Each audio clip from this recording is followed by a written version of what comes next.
Subscribe to Storylab for more stories. Now let's begin this one. Chapter 1.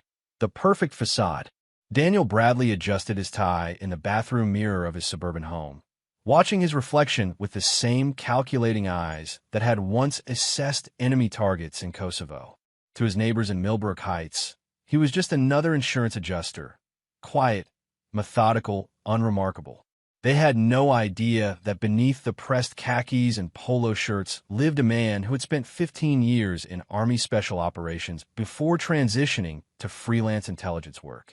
The facade was perfect, and it had to be. His cover identity allowed him to move freely, conduct surveillance, and eliminate threats without drawing attention.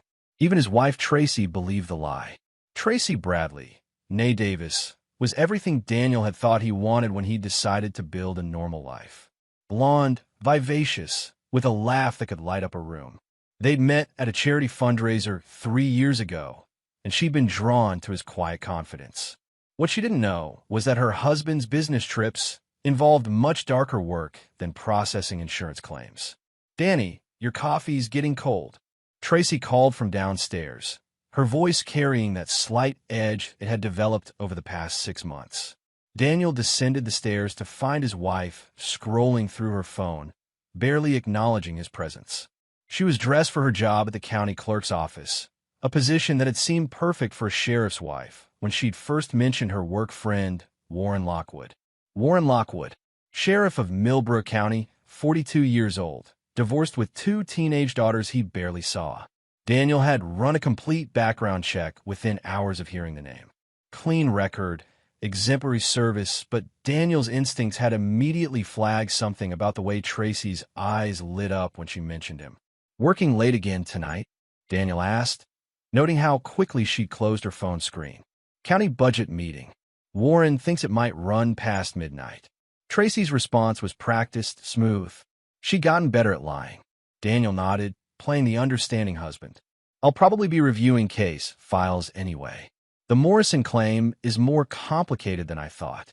There was no Morrison claim. Tonight, while Tracy thought he was buried in paperwork, Daniel would be confirming what he already knew. The micro-tracker he'd placed in her car's air freshener had been telling a story of late-night visits to an address that definitely wasn't the county building. As Tracy gathered her purse, she paused at the door. For a moment, Daniel saw something flicker across her face. Guilt, perhaps, or maybe just the weight of maintaining her own lies. "Love you, Danny," she said, the words feeling rehearsed. "Love you too, sweetheart." The door closed with a soft click, and Daniel's expression immediately hardened. He moved to the window, watching her silver Honda Accord disappear down Maple Street. In his previous life, he'd learned that betrayal came in many forms, sometimes from enemy combatants, sometimes from supposed allies, and sometimes from the people you shared a bed with. But Daniel Bradley never forgot a betrayal, and he never, ever forgave one. Moving to his home office, Daniel pulled out a secured satellite phone, one of many tools Tracy had never questioned. His contact answered on the first ring. "Buchanan. Chris, it's Bradley. I need a favor." Christopher Buchanan had been Daniel's handler during his transition from military to private sector work. Now working as a federal liaison, Chris still provided resources when Daniel's freelance assignments required government backing. "What do you need?" "Full surveillance package on Sheriff Warren Lockwood, Millbrook County, and I want to know everything about his relationship with my wife." A pause. "This personal or professional?" "Both. I have a feeling this goes deeper than adultery." Daniel understood predators. He'd spent years hunting them in foreign countries, and the instincts were the same everywhere. Warren Lockwood might wear a badge, but there was something in his profile that screamed danger. The kind of man who didn't just steal another man's wife. He destroyed lives for sport.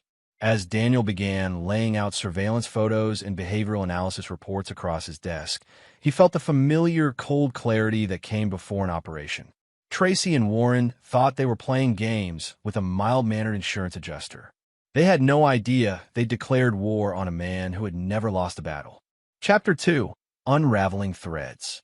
2 weeks later, Daniel sat in his rented surveillance van 3 blocks from the Riverside Motel, watching Warren Lockwood's police cruiser in the parking lot through high-powered optics. The sheriff had been inside room 237 for 47 minutes. Tracy's Honda was parked around back, hidden from casual observation, but not from Daniel's carefully positioned cameras. His secure laptop chimed with an encrypted message from Christopher Buchanan. The background check on Warren had revealed interesting details that went far beyond a simple affair. Bradley, your sheriff has connections. 3 suspicious deaths in his jurisdiction over the past 5 years. All ruled accidents or suicides. All had something in common. They'd filed complaints against local law enforcement, sending full files. This might be bigger than personal. CB. Daniel's jaw tightened as he scrolled through the attachments. Marcus Wheeler, a local teacher who'd witnessed police brutality, apparent suicide by hanging. Sarah Chun, a journalist investigating missing evidence from drug busts, car accident on a clear, dry road. Tommy Rodriguez, a mechanic who'd serviced police vehicles and started asking questions about modifications. Overdose, despite no history of drug use. The pattern was clear to anyone who knew how to look. Warren Lockwood wasn't just a corrupt cop. He was a systematic killer who used his badge as cover. And now he had Tracy helping him, whether she knew it or not. Through his earpiece, Daniel could hear the conversation from the motel room, thanks to the listening device he'd planted earlier that week. What he heard made his blood run cold. The Bradley problem needs to be handled soon. Warren's voice crackled through the static. He's been asking too many questions around town. Someone mentioned seeing him near the Chin accident site last month. Daniel's grip tightened on the steering wheel. He'd been investigating Sarah Chin's death as part of a freelance assignment for her editor. He'd been careful, but apparently not careful enough. You really think Danny knows something? Tracy's voice held a note of genuine concern that might have been touching if she weren't discussing his potential murder. I think your husband isn't as boring as he pretends to be. My contact at the FBI ran his prints from that coffee cup you brought me. Daniel Bradley officially died in a car accident in Montana 5 years ago. The silence stretched for several seconds before Tracy spoke again. What does that mean? It means whoever you're married to, it's not Daniel Bradley. And people who fake their deaths usually have very good reasons for doing it. Daniel allowed himself a cold smile. Warren was smarter than he'd given him credit for, but not smart enough. The Montana death had been part of his transition out of official military service, a staged accident to create the clean identity he needed for freelance work. But Warren's FBI contact would only find the cover story, not the real history buried beneath layers of classified documents. So what do we do? Tracy asked. Same thing we did with the others. Except this time, we make sure there's no body to find. How about a boat? We take him out to the deep water, weight him down good, and let the river do the rest. Warren, I don't know if I can. You're in this now, baby. Too deep to back out. Besides, once he's gone, there's nothing stopping us from being together.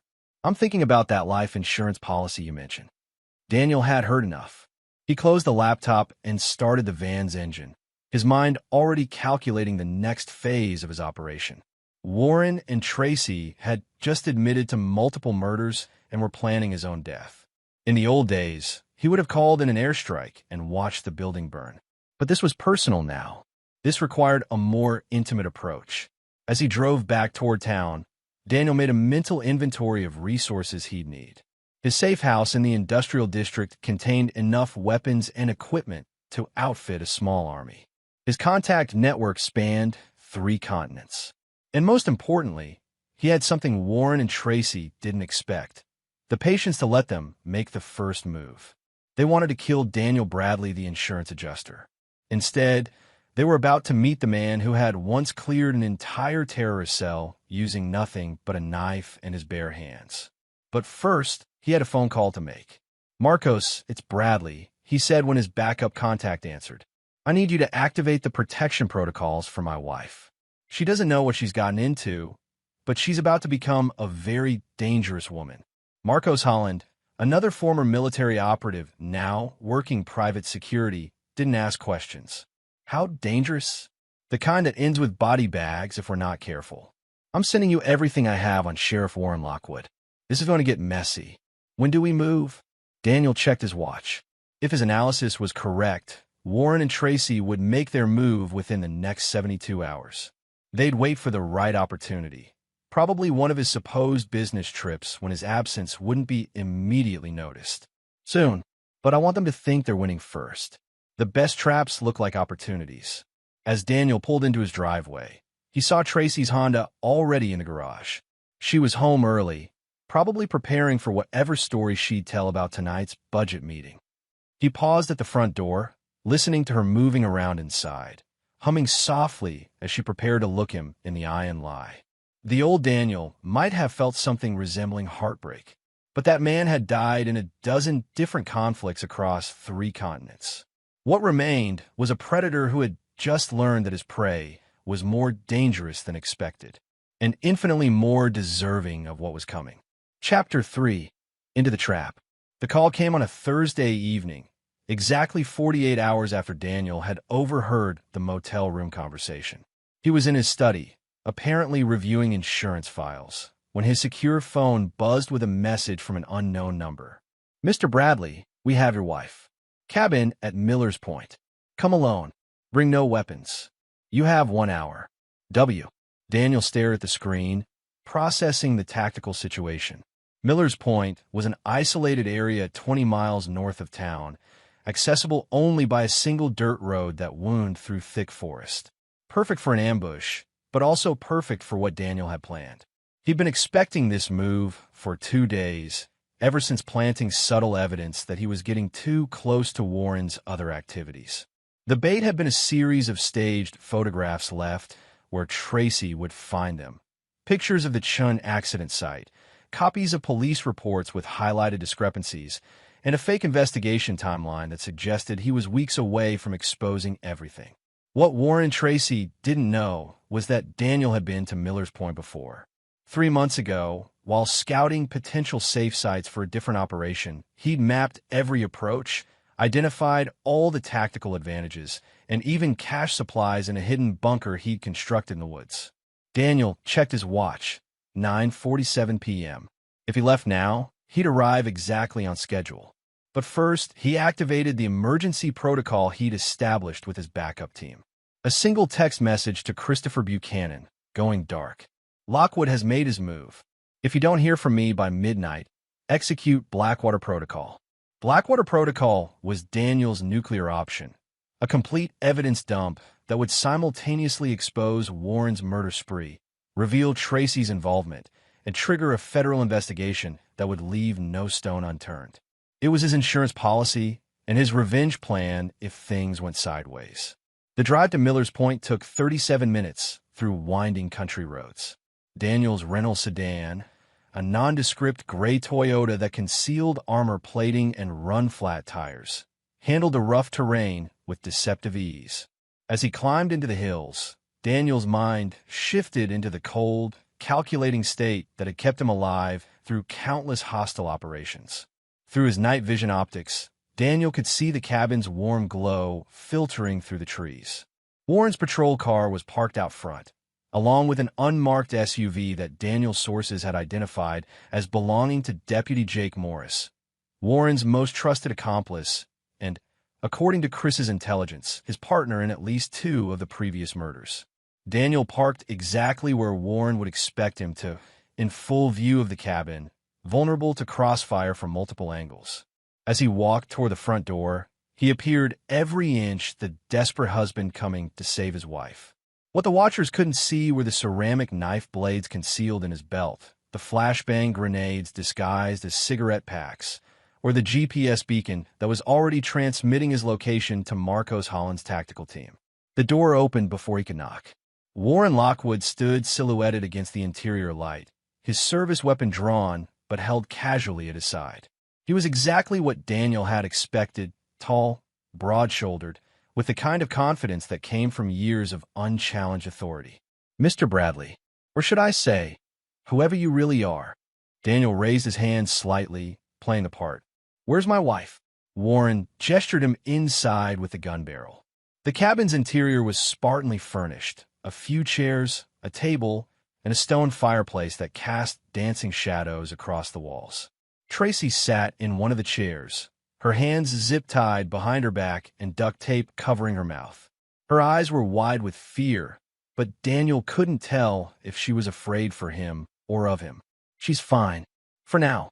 Warren moved to stand behind Tracy's chair, his free hand resting on her shoulder in a gesture that was both possessive and threatening. The question is, what happens to both of you depends on how honest you're willing to be. Deputy Morris emerged from the kitchen, also armed. He was younger than Warren, with the nervous energy of someone who was in over his head but too committed to back out. Daniel filed away his position and stance. Morris was the weak link, the one who would break first under pressure. "See, here's what I think happened," Warren continued, beginning to pace. "I think you're some kind of federal agent. FBI, maybe DEA, doesn't matter. Point is, you've been sniffing around my business, and that stops tonight." Daniel let confusion cross his features. "Federal agent? Warren, I adjust insurance claims. I drive a 15-year-old sedan, and my biggest excitement is finding discrepancies in medical billing." "Really?" Warren smiled, but there was no warmth in it. "Then explain this." He nodded to Morris, who produced a manila folder. Inside were photographs, Daniel near the Chun accident site, detailed notes about police evidence procedures, and a timeline that would have impressed even seasoned investigators. "You've been busy, Danny. 3 months of surveillance, questioning witnesses, analyzing crime scenes. That's not insurance work. That's investigation." Daniel maintained his bewildered expression. "I don't understand. Tracy, what is he talking about?" It was then that Tracy made her choice. She shook her head frantically, making muffled sounds behind the tape.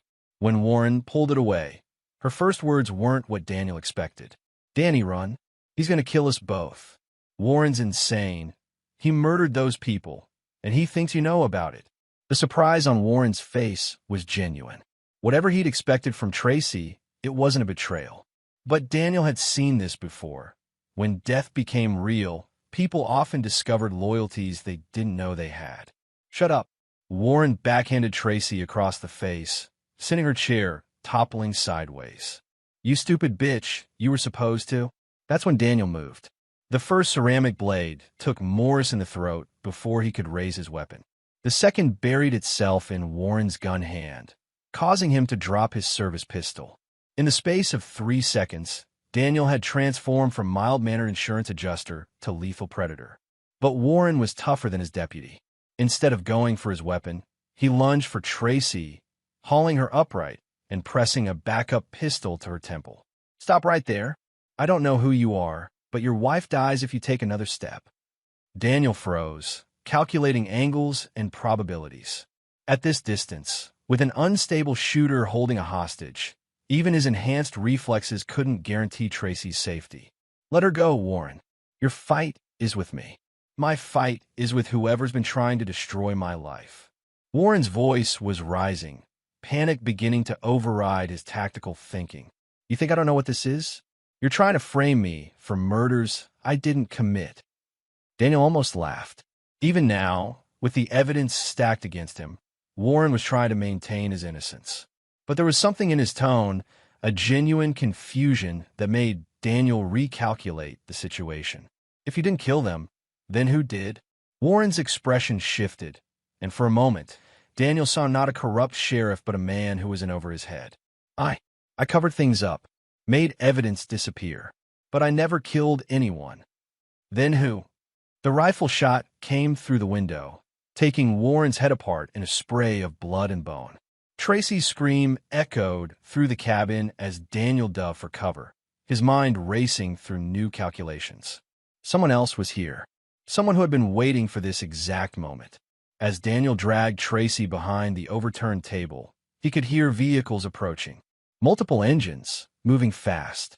Through the shattered window, muzzle flashes lit up the darkness like deadly fireflies. This wasn't Warren's endgame. This was someone else's cleanup operation. And Daniel Bradley was about to discover that he'd walked into a trap far more sophisticated than anything a small-town sheriff could have devised. Chapter 4. Wolves in the Dark. The gunfire erupted from 3 directions simultaneously, turning the cabin's windows into showers of glass and splinters.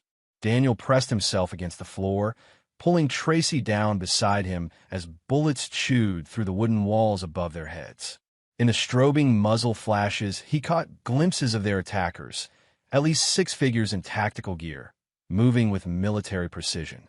This wasn't random violence. This was a coordinated strike by professionals. "Danny, what's happening?" Tracy's voice was barely audible over the gunfire, her face streaked with Warren's blood.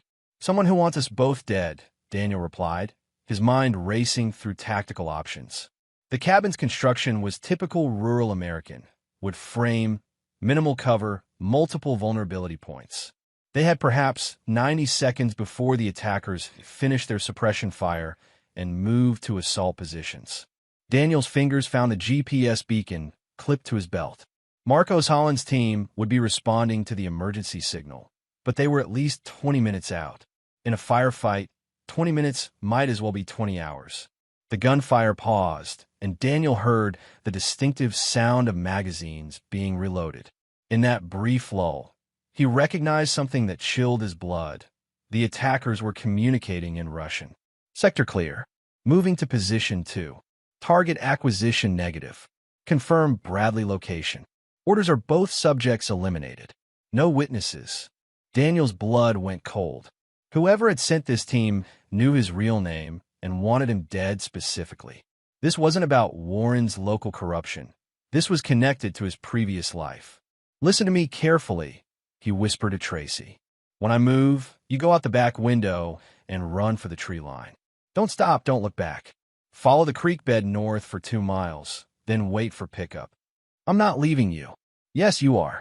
Daniel's voice carried the authority of someone accustomed to being obeyed in life-or-death situations. "These people are here to kill us both. Your only chance is if I can buy you time to escape." He pressed a small device into her hand, an emergency beacon that would guide Marcos' team to her location. "Press the button when you reach the creek. Help will come." Before Tracy could protest further, Daniel grabbed Warren's dropped service weapon and the spare ammunition from Morse's belt. The dead deputy also carried flashbang grenades and a tactical knife, tools Daniel could use. The assault began 30 seconds later. The front door exploded inward as breaching charges detonated simultaneously with the rear entrance. Smoke grenades filled the interior with thick, choking clouds while tactical lights swept through the haze, searching for targets. Daniel was already moving. The first attacker through the front door met Daniel's knife between his ribs, the blade finding the gap in his tactical vest with surgical precision. Daniel stripped the man's rifle and rolled toward the fireplace as automatic weapons fire chewed through the space where he'd been standing. Through the chaos, he saw Tracy disappearing through the shattered back window, her silhouette briefly visible against the starlight before the forest swallowed her. Good. At least one of them might survive this. The second attacker rounded the corner into Daniel's field of fire. 3-round burst, center mass, target down. But these weren't amateurs. They adapted quickly, using coordinated movement and overlapping fields of fire to box him in. Bradley located. Kitchen area. Initiate containment protocol. Daniel moved before they could execute their maneuver, using the fireplace chimney as cover while he planned his next move. The tactical situation was deteriorating rapidly. Too many shooters, too little cover, and no clear escape route. That's when the explosion started outside. Marcos Holland's voice crackled through Daniel's earpiece. "Daniel, this is Overwatch. We are engaging hostile forces on your perimeter. Keep your head down and wait for my signal." Through the cabin's walls, Daniel could hear the distinctive sound of his backup team's arrival, suppressed sniper fire, coordinated assault positions, and the kind of tactical chatter that marked elite operators. Marcos had brought serious firepower. The Russian voices outside grew more urgent. Federal response team on site. Execute extraction protocol. Primary target elimination is priority 1. Negative. Too much heat. Fall back to secondary positions. Command will not accept mission failure. Bradley dies tonight. Daniel smiled grimly. Whoever had sent this team clearly didn't understand who they were dealing with. The old Daniel Bradley might have been vulnerable, But the man who had survived 3 tours in hostile territory and countless black operations wasn't going down without a fight. Using the Russians' momentary confusion as they repositioned to deal with Marcos's team, Daniel moved to Warren's body and retrieved the sheriff's backup weapon, a .357 revolver that would be reliable in close quarters. He also found something unexpected, a thumb drive in Warren's shirt pocket, wrapped in waterproof plastic. Whatever was on that drive was important enough for Warren to protect it even while planning a murder. Daniel pocketed it as the cabin's remaining windows exploded under sustained gunfire. "Daniel, this is Overwatch. We have multiple hostiles in retreat. Confirm your status. Alive and mobile. Tracy is in the wind, heading north along the creek bed. Priority is her extraction. Understood. We have thermal signature moving through the trees. Dispatching recovery team." The firefight continued for another 7 minutes, but the tide had turned. Marcos's team was using night vision and thermal optics against enemies who were now operating in full retreat mode.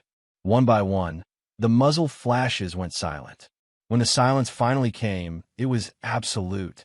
Daniel waited another 60 seconds before moving, his weapon ready, as he cleared each room of the cabin.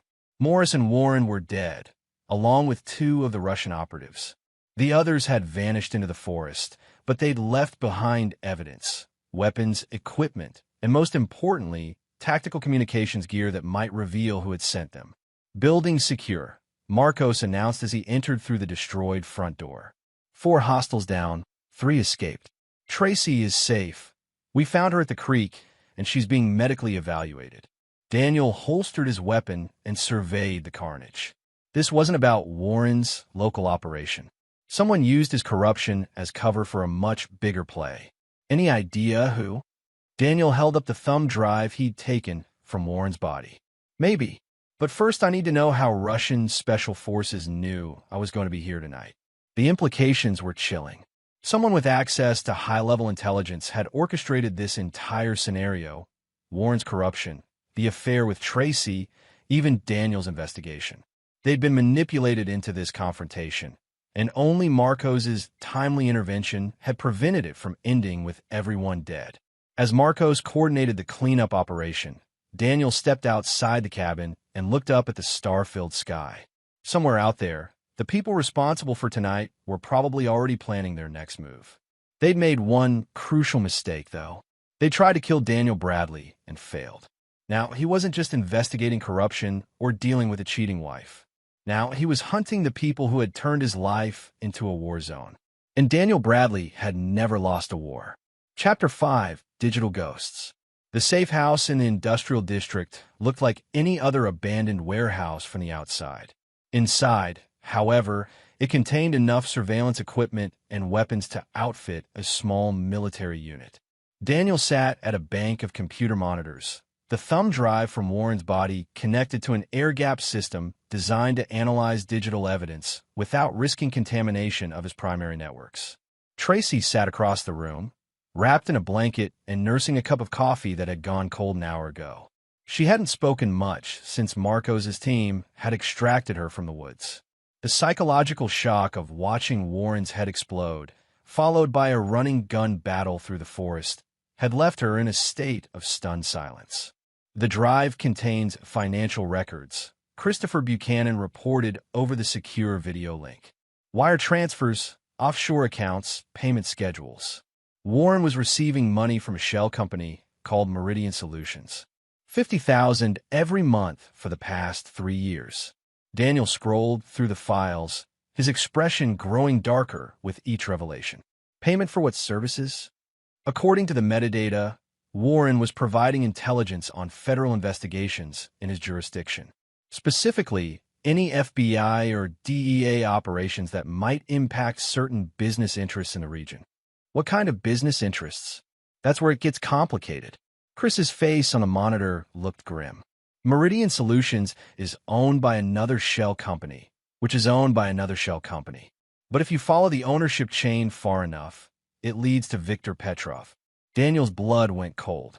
Viktor Petrov was a name from his previous life, a Russian oligarch with connections to organized crime, arms dealing, and human trafficking. More importantly, Petrov had a personal grudge against Daniel dating back to an operation in Chechnya that had cost the Russian several $1 million and his younger brother. So this was never about Warren and Tracy, Daniel said, the pieces finally clicking into place. Petrov has been planning this for years. He identified Warren as a useful asset, turned him into a paid informant, then used Tracy to get close to me. It gets worse, Chris continued. According to these records, Tracy wasn't an accidental target. Petrov's people researched your background, identified her as someone who fit your psychological profile, and arranged for you to meet her at that charity fundraiser 3 years ago. Across the room, Tracy's head snapped up. What? No, that's not. Danny and I met by chance. I was working the registration table, and he came over to ask about the silent auction. Daniel turned to look at his wife, or the woman he'd thought was his wife. What was the name of the charity? Hope for Tomorrow Foundation. They help disadvantaged children.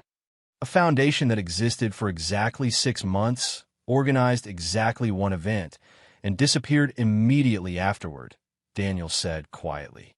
Chris, I need you to pull Tracy's complete background. Everything from birth certificates to credit reports. Already on it. Daniel, I'm sorry, but Tracy Davis didn't exist before she met you. The identity was created 3 months before the charity event. Birth certificate backdated, social security number issued through fraudulent channels, employment history fabricated. The silence in the warehouse was deafening. Tracy's face had gone white, her coffee cup slipping from nerveless fingers to shatter on the concrete floor. That's impossible, she whispered. I remember my childhood. My parents died in a car accident when I was 16. I lived with my aunt until I graduated high school. Your aunt who died conveniently 2 months before you met Daniel. Chris continued relentlessly. No surviving relatives, no close friends who could contradict the cover story. Whoever programmed, you did an excellent job. Daniel watched Tracy's face as the truth hit her. The confusion, the denial, the growing horror as she realized that her entire life was a lie. Either she was the most accomplished actress he'd ever encountered, or she genuinely believed she was Tracy Davis. Memory implantation, Daniel said, the words tasting bitter. It's experimental technology, but the Russians have been working on it for decades. They can create false memories so detailed and convincing that the subject genuinely believes they're real. No. Tracy stood up abruptly, backing toward the wall. No, you're both insane. I know who I am. I know my life. I remember. What do you remember? Daniel asked gently. Describe your 16th birthday. Tracy opened her mouth, then closed it. Her expression grew troubled. We had cake. Chocolate cake with strawberry frosting. My parents gave me a necklace. What kind of necklace? What did your parents look like? What were their names? With each question, Tracy's confidence cracked a little more. The details that should have been crystal clear, the faces of her parents, the layout of her childhood home, the names of her high school friends, were suddenly fuzzy, indistinct. This is a psychological attack, she said, but her voice lacked conviction. You're trying to make me doubt myself. Marcos entered the warehouse, carrying a thick file folder. Memory analysis is complete.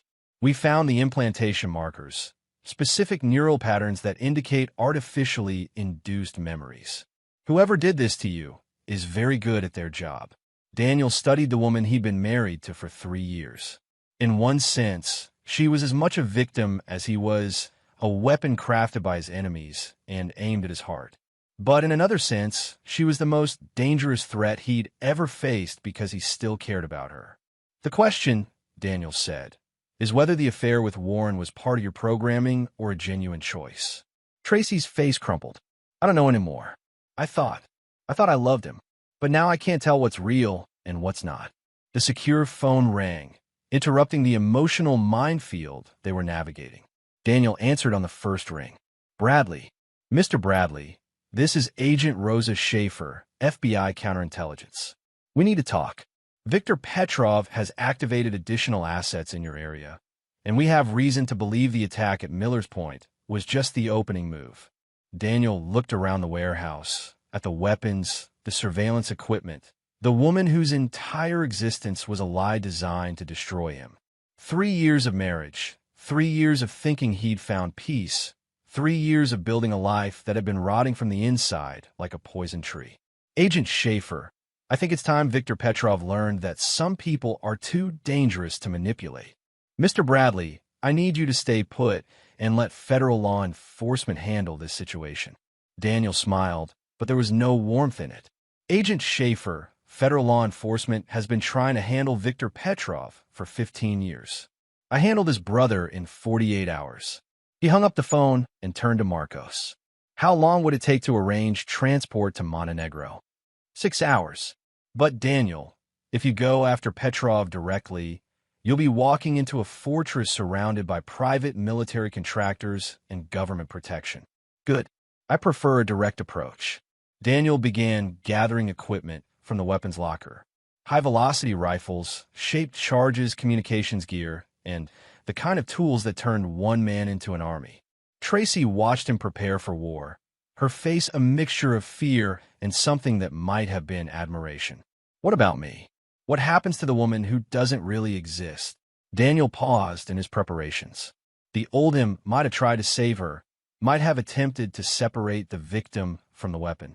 But the man who had survived 3 years of psychological manipulation was done trying to rescue people who had participated in their own destruction. That depends.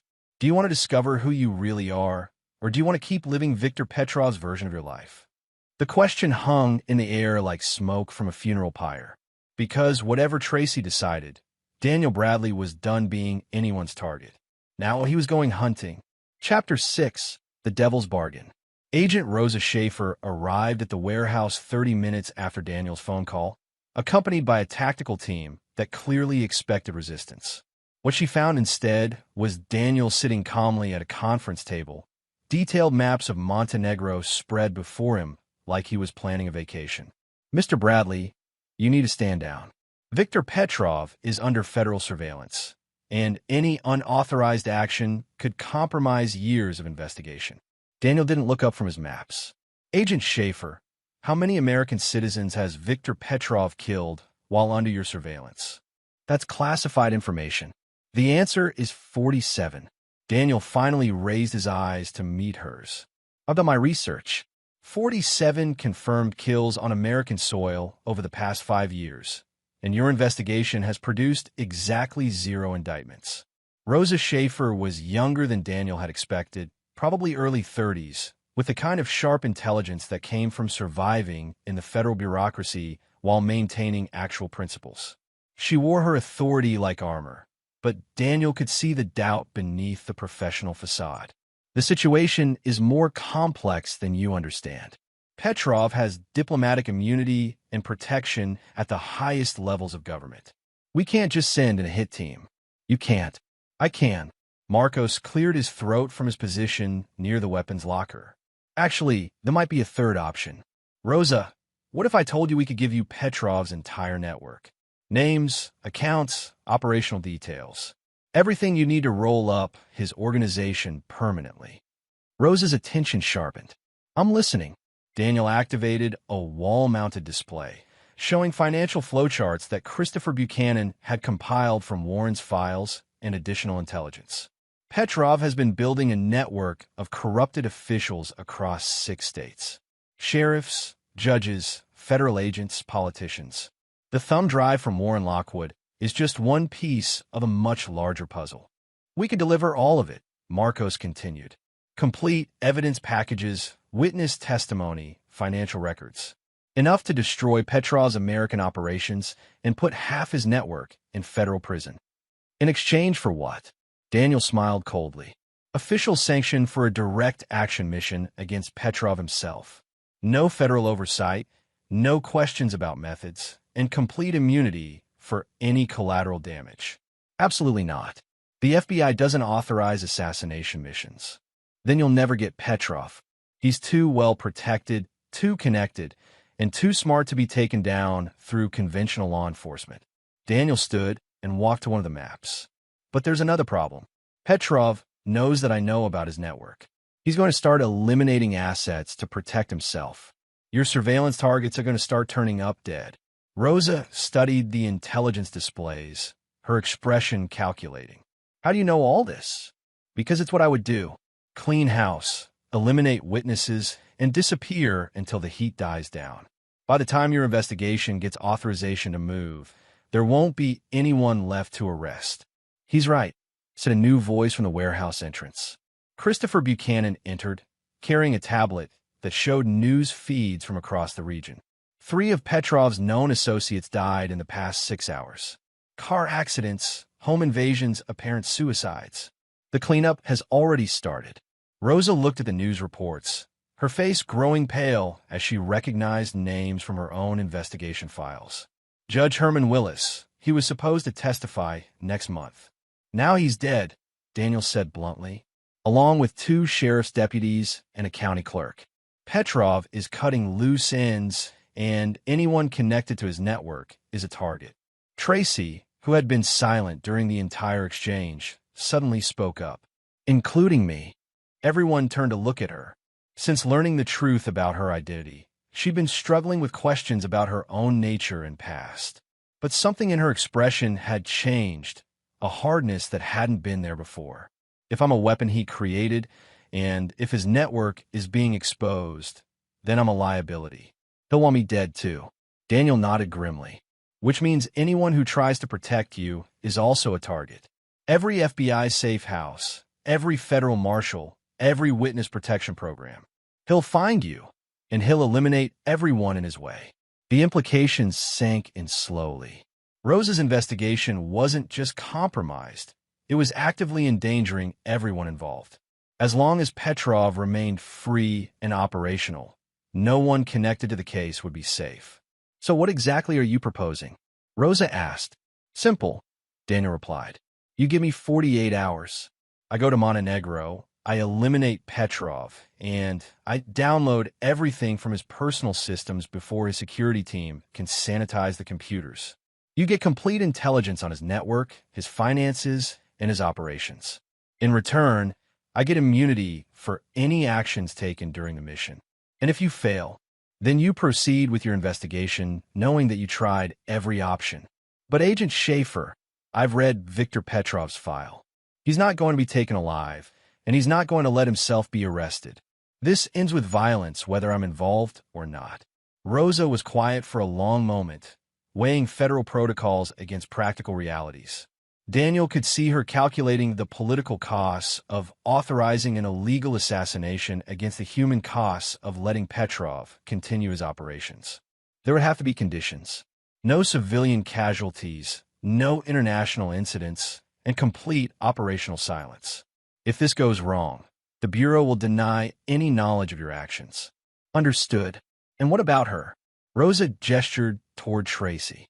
If she's really a programmed asset, she could be a security risk. Daniel looked at his wife, or the woman who had been his wife, or the victim who had been transformed into a weapon.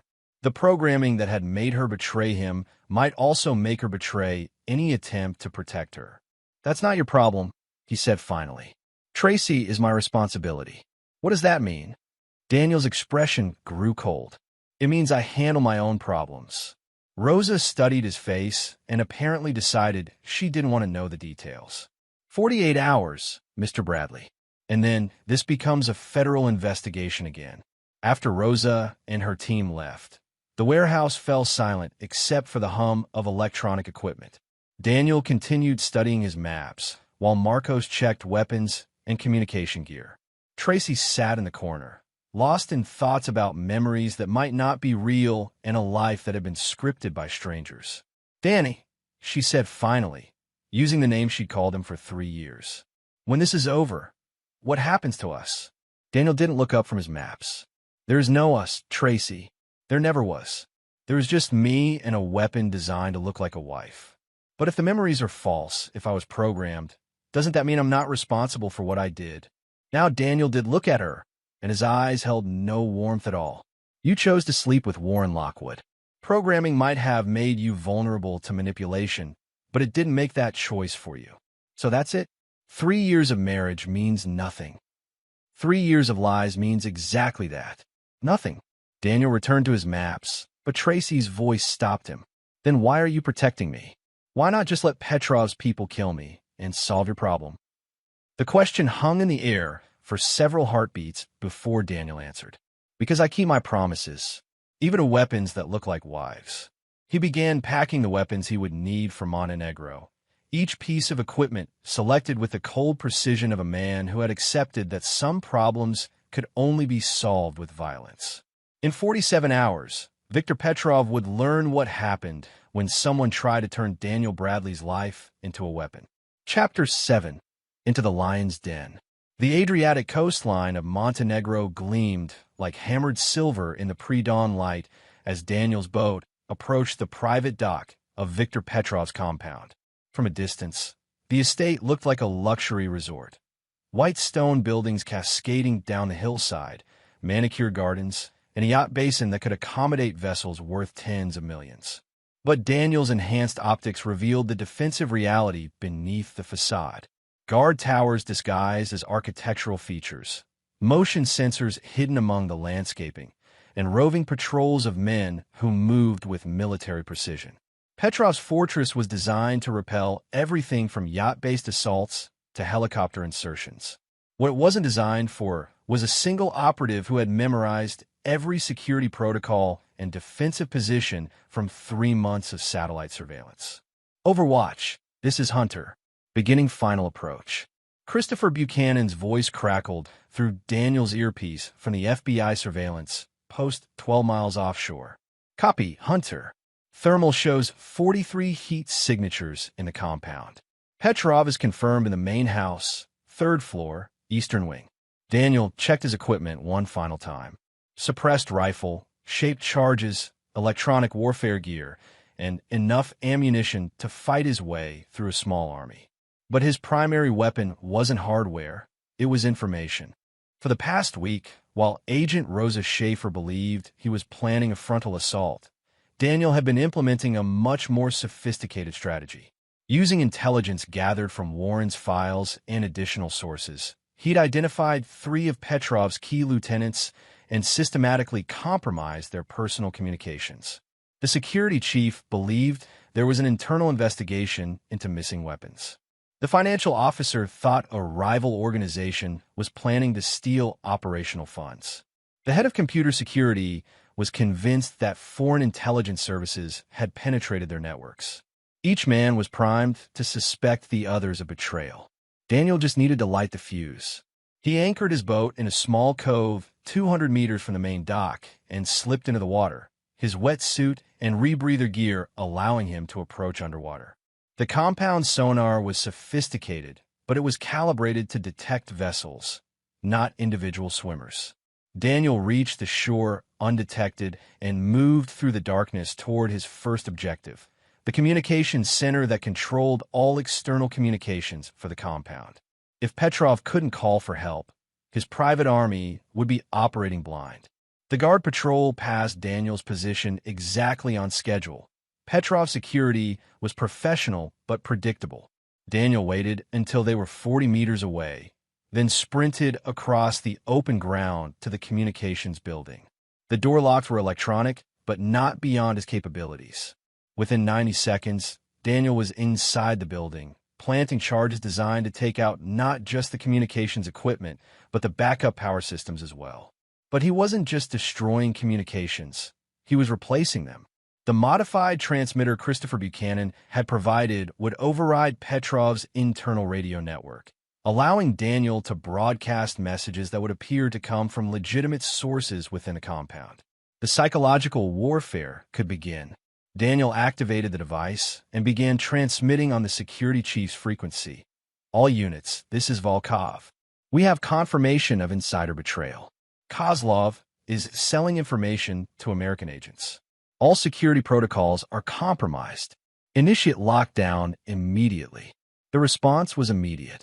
Guard patrols began converging on the financial officer's quarters, while defensive positions were abandoned to search for an internal threat that didn't exist. Daniel moved to his second objective, the compound's power grid. Cutting electricity would force Petrov's security to rely on backup generators, which were located in a central building that Daniel could control. As he approached the power station, Daniel's earpiece crackled with intercepted communications from inside the compound. Kozlov, where the hell are you? Volkov says you've been compromised. What? I'm in my quarters. Volkov is the one who's been acting strange. Both of you shut up. Someone is playing games with our communications. The confusion was spreading exactly as Daniel had planned. Petrov's security was turning inward, suspecting each other rather than watching for external threats. Daniel reached the power station and quickly located the main electrical feeds. But instead of cutting power immediately, he installed remote switches that would allow him to control electricity to different sections of the compound.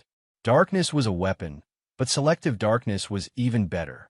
His next transmission went out on all frequencies. Emergency alert. American Special Forces have infiltrated the compound.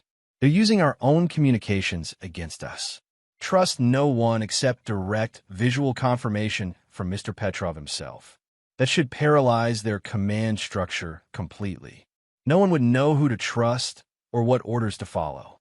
Daniel began his approach to the main house, where Viktor Petrov was undoubtedly wondering why his supposedly impregnable fortress was falling apart from the inside. But as Daniel moved through the gardens, his earpiece picked up a transmission that made his blood run cold. Sir, we have confirmation. The woman called Tracy Bradley is in federal custody in Washington. Should we proceed with elimination? Petrov's voice was calm, cultured, with just a hint of Russian accent. No. Bring her here. If Mr. Bradley wants his wife back, he'll have to come and get her. Daniel froze. Tracy was supposed to be in FBI protective custody, safely hidden while he dealt with Petrov. How had the Russian located her? Hunter, this is Overwatch. Chris's voice was urgent. We have a problem. Tracy Bradley disappeared from the safe house 6 hours ago. FBI thinks she was extracted by unknown parties. The implications hit Daniel like a physical blow. Either Petrov's network was deeper than anyone had realized, or Tracy's programming had activated in ways they hadn't anticipated. She was either a victim being used as bait, or she was still an active asset following orders she might not even be conscious of. But there was a third possibility that Daniel hadn't considered. Tracy might have chosen to come here willingly to confront the truth about her own existence and the people who had created her. Status on Petrov? Daniel asked. Still in the main house. But Daniel, thermal imaging shows at least 6 additional heat signatures that weren't there an hour ago. Someone arrived by helicopter. Daniel's jaw tightened. Petrov was staging a showdown, using Tracy as bait to draw Daniel into a trap. But the Russian had made one crucial miscalculation. He thought he was dealing with a man motivated by love and the desire to save his wife. Instead, he was facing someone who had already accepted that his marriage was dead and his wife was a weapon pointed at his heart. Daniel activated the power grid controls, plunging the entire compound into darkness except for the main house, which remained lit like a beacon. The message was clear. Petrov wanted him to come, and Daniel Bradley was happy to oblige. But not for the reasons Viktor Petrov expected. Chapter 8. Face to Face with the Devil. The main house of Petrov's compound was an exercise in understated luxury. Marble floors, original artwork, and furnishings that cost more than most people's homes. But as Daniel moved through the corridors, clearing rooms with methodical precision, he noticed details that revealed the building's true purpose. Bulletproof glass, reinforced walls, and sightlines designed for defensive operations. The ground floor was empty except for 2 guards who never saw Daniel coming. The second floor contained offices and conference rooms, all abandoned in the confusion he created. But as Daniel approached the 3rd floor, he could hear voices coming from what his intelligence suggested was Petrov's private study. Mr. Bradley, I know you're in the house. Why don't you join us? Your wife is eager to see you. Daniel paused at the foot of the stairs, analyzing the tactical situation. Petrov was confident enough to announce his location, which meant he either had overwhelming firepower or was certain that Daniel wouldn't risk harming Tracy. Either way, the Russian was operating from a position of perceived strength. That was about to change. Daniel climbed the stairs silently, his weapon ready but not aimed. At the top, He found a hallway lined with expensive artwork and a single door that stood slightly ajar. Light spilled through the gap, along with a murmur of conversation. "You can hear us, can't you, Mr. Bradley? Or should I call you by your real name?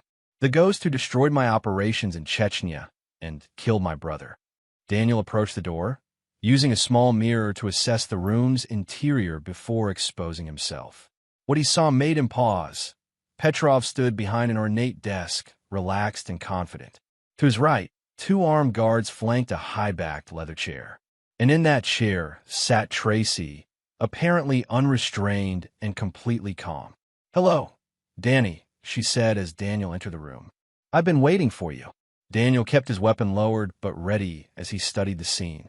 Tracy showed no signs of distress, no indication that she was being held against her will. The guards were alert but not aggressively positioned. Either this was an extremely sophisticated hostage situation or something else entirely was happening. "Viktor Petrov," Daniel said, acknowledging the man who had orchestrated 3 years of psychological warfare against him. "You look exactly like your photographs." Petrov was tall, silver-haired, with the kind of presence that commanded attention without effort. He wore an expensive suit that couldn't quite conceal the shoulder holster beneath his jacket, and his eyes held the cold intelligence of a predator who had never been anyone's prey. "Mr. Bradley, or perhaps I should say, Agent Bradley, your cover identity was quite impressive, though not as impenetrable as you believed. Former agent. I've been freelance for years." "Yes, we know. Your transition from military to private operations was thorough, but not thorough enough to prevent us from finding you." Daniel's attention kept drifting to Tracy, trying to read her expression and body language. She seemed different, more confident, more self-possessed. The confusion and vulnerability she'd shown at the warehouse had been replaced by something harder. "The question," Petrov continued, "is what happens now. You've caused considerable disruption to my operations, eliminated several valuable assets, and cost me a significant amount of money. Send me a bill." Petrov smiled, but there was no warmth in it. "I have a better idea. You're going to work for me." Daniel almost laughed. "You kidnapped my wife, tried to have me killed, and destroyed my life. Why would I work for you?" "Because your wife asked you to." The words hung in the air like poison gas. Daniel's attention snapped to Tracy, who was watching him with an expression he couldn't read. "Danny," she said softly, "there's something you need to understand. The programming didn't just give me false memories. It gave me access to Victor's entire network. Names, locations, operational details. Everything. What are you saying?" "I'm saying that I remember both lives now. The fabricated one, where I was Tracy Davis, and the real one, where I was Katerina Volkov, Victor's niece and a trained intelligence operative." The revelation hit Daniel like a physical blow. Not just false memories, but a completely false identity layered over someone who was already an enemy operative. Every moment of their marriage, every conversation, every intimate detail had been gathered by someone who was professionally trained to deceive. The affair with Warren wasn't part of her cover, Petrov explained. It was Katerina asserting her real personality against the false identity we'd imposed. She was trying to complete her mission by getting closer to Warren's intelligence on federal operations in the region. Daniel looked at the woman he'd thought was his wife, seeing her clearly for perhaps the first time. The softness in her features that he'd attributed to kindness was actually careful control. The hesitation he'd interpreted as vulnerability was operational caution. "How much of it was real?" he asked. "None of it," Tracy/Katerina replied. "I was 17 when Victor selected me for this mission. Everything you knew about me was designed to make you fall in love with someone who didn't exist." Daniel felt something cold and final settle in his chest. Not heartbreak. That would require having had something real to lose. This was something worse. The realization that he'd been living a lie so complete that he'd never even glimpsed the truth. "So what's the offer?" Daniel asked, his voice devoid of emotion. Petrov stepped forward, sensing victory. "Simple. Your skills, your contacts, your knowledge of American security protocols. In exchange, we provide you with a new identity substantial financial compensation, and the truth about other operations that have targeted you over the years. Other operations? Oh, Mr. Bradley, did you think this was my only project? You've been a target of Russian intelligence for over a decade. Some of your most trusted contacts, some of your most successful missions, some of your closest relationships, all carefully orchestrated to gather intelligence or position you where we needed you. The scope of the manipulation was staggering. Daniel thought about every major decision he'd made in the past 10 years, wondering how many of them had been influenced by people who were working for his enemies. And if I refuse? Then you die here, tonight, and Katerina returns to her real life as my niece and heir. Either way, the Daniel Bradley identity ends tonight. Daniel was quiet for a long moment, apparently considering the offer. Behind Petrov, the guards relaxed slightly, reading his silence as capitulation. There's just one thing I don't understand, Daniel said finally. Yes, if Katerina is your niece, and if this has all been an elaborate intelligence operation, why did you try to have us both killed at Miller's Point? Petrov's expression flickered for just a moment. The operation had run its course. It was time to eliminate all evidence, including your own niece. Katerina knew the risks. Daniel nodded slowly, then looked directly at Tracy/Katerina. Is that what you thought? That your uncle was willing to sacrifice you to clean up his operation? Something shifted in her expression, a crack in the confident facade. Victor explained the Americans were closing in. It was necessary to eliminate everyone who could testify about the network, including you. Daniel's voice was gentle, almost sympathetic. You weren't extracted from FBI custody, Katerina. You escaped because Victor's people were coming to kill you too. The silence in the room was absolute. Petrov's face had gone very still, and his guards were beginning to look uncertain. You see, Daniel continued, I've spent the last week studying your uncle's operational methods. He doesn't leave witnesses, and he doesn't trust family loyalty over operational security. You've been programmed twice, once with false memories to make you fall in love with me, and again with false loyalty to make you trust the man who ordered your death. Katerina's eyes widened as the implications sank in. She looked at Petrov with growing horror. Uncle, is that true? Petrov's hand moved toward his shoulder holster, but Daniel was already moving. The first shot took the guard on the left in the chest. The second dropped the guard on the right. Petrov's weapon cleared leather just as Daniel's third shot took him the shoulder, spinning him around and sending his gun flying across the room. In the sudden silence, Daniel walked over to where Petrov lay bleeding on the marble floor. The thing about psychological warfare, Daniel said conversationally, is that it works both ways. He looked at Katerina, who was staring at her uncle with a mixture of shock and rage. The question now is what you choose to do with the truth. But as Daniel watched her face, he realized that the choice had already been made. Whatever programming had controlled her was breaking down, replaced by the cold fury of someone who had finally understood how completely she'd been betrayed. Viktor Petrov had created the perfect weapon to destroy Daniel Bradley's life. He just hadn't realized that weapon would eventually be pointed at him. Chapter 9, Blood and Ashes. The study fell silent except for Viktor Petrov's labored breathing and the distant sound of sirens approaching the compound.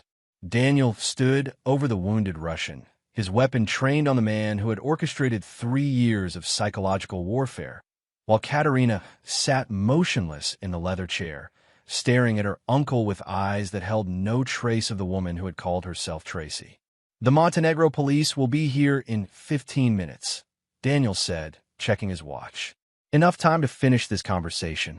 Petrov pressed his hand against his wounded shoulder, blood seeping between his fingers. Despite his injury, his voice remained steady. You think you've won something, Mr. Bradley? This changes nothing. Katerina is still what we made her. You're still the man who fell in love with a lie. Maybe, but you're still the man who's about to die for it. Daniel knelt beside Petrov, placing the suppressor of his pistol against the Russian's temple. Before I pull this trigger, I want you to understand something. This isn't about revenge for what you did to me. This is about justice for all the people you've killed over the years. Justice? Petrov laughed, a sound like breaking glass. From a man who's killed more people than I have. From someone whose hands are covered in blood from 3 continents. The difference, Daniel said quietly, is that I killed enemies. You killed innocents. Innocents. Petrov's eyes flicked toward Katerina. Tell him, my dear niece. Tell him about the innocents you've killed in service to our cause. Katerina spoke for the first time since the shooting, her voice flat and emotionless. 17 people. Over 8 years of operations. Some were targets, some were collateral damage, some were just in the wrong place at the wrong time. Daniel absorbed this information without changing expression. The woman he'd thought was his wife had been a professional killer long before she'd been programmed to seduce him. Every tender moment, every intimate conversation, every declaration of love had come from someone whose hands were stained with innocent blood. Does that change your mind about justice, Mr. Bradley? Daniel stood up, his weapon still trained on Petrov. No, it just changes who receives it. The gunshot was muffled by the suppressor, but the effect was immediate. Viktor Petrov's eyes went blank, and his body relaxed into the stillness of death. Daniel turned to face Katerina, who hadn't moved during the execution. Your turn. She looked up at him without fear. I suppose you have questions. Just one. Were you ever going to tell me the truth? Which truth? That I was programmed to love you, or that underneath the programming, I actually did? The question hung between them like a blade.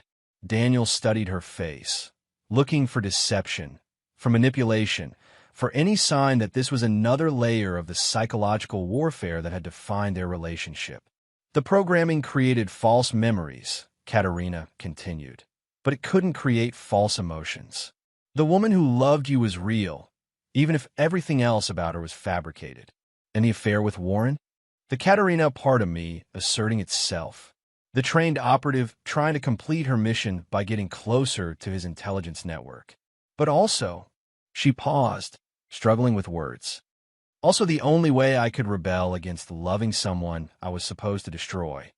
Daniel walked to the window, looking out at the compound where his psychological warfare had turned Petrov's security forces against each other. In the distance, he could see police vehicles approaching, their lights flashing like angry stars. What happens now? Katerina asked. Now you make a choice. You can try to escape before the police arrive, disappear into whatever network Viktor left behind, and continue being the weapon he created. Or you can stay and face justice for the 17 people you killed. And if I choose justice, then you'll spend the rest of your life in prison, and maybe find some peace in paying for what you've done. Katerina was quiet for a moment, contemplating a future that offered no good options. What about you? What happens to Daniel Bradley? Daniel Bradley died tonight, along with Viktor Petrov and the woman who called herself Tracy.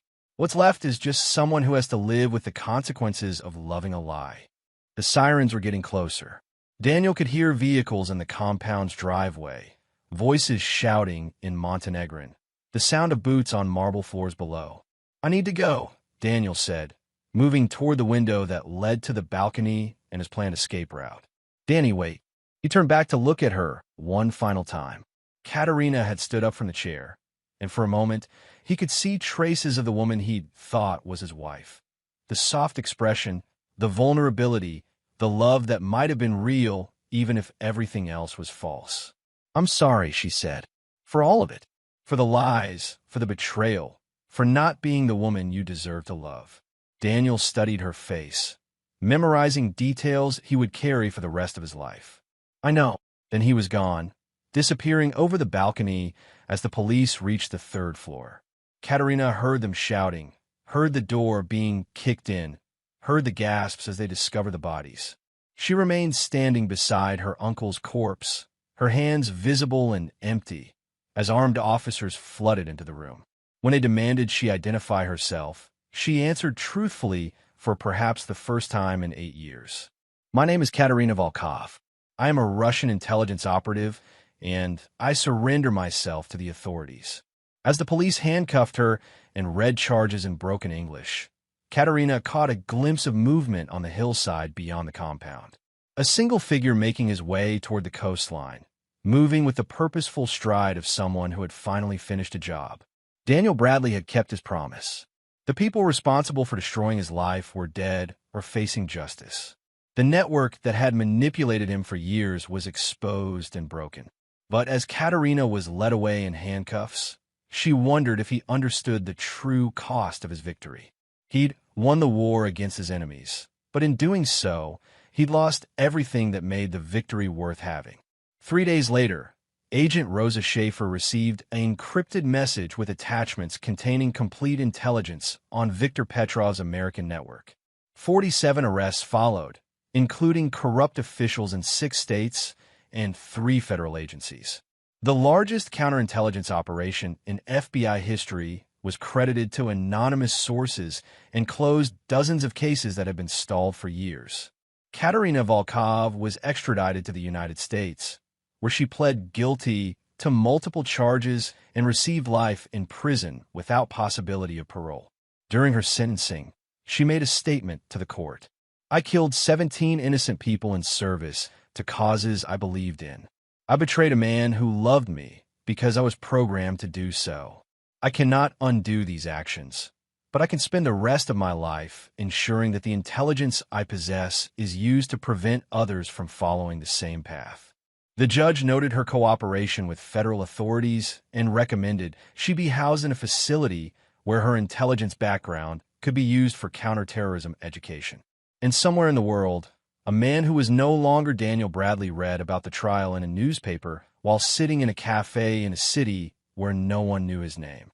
He'd built a new identity, taken on new work, started a new life that bore no resemblance to the suburban existence he'd shared with the woman who hadn't really existed. He felt no satisfaction at Viktor Petrov's death, no relief at Katerina's imprisonment, no joy at the destruction of the network that had targeted him. Justice had been served, revenge had been completed, but the cost had been everything he'd thought he'd wanted from life. Daniel Bradley had learned the fundamental truth about betrayal.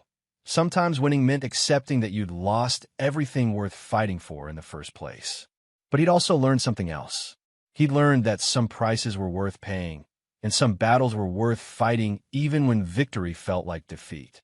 The man who was no longer Daniel Bradley finished his coffee, folded his newspaper, and walked out into a world where he could trust no one completely, but feared no one either.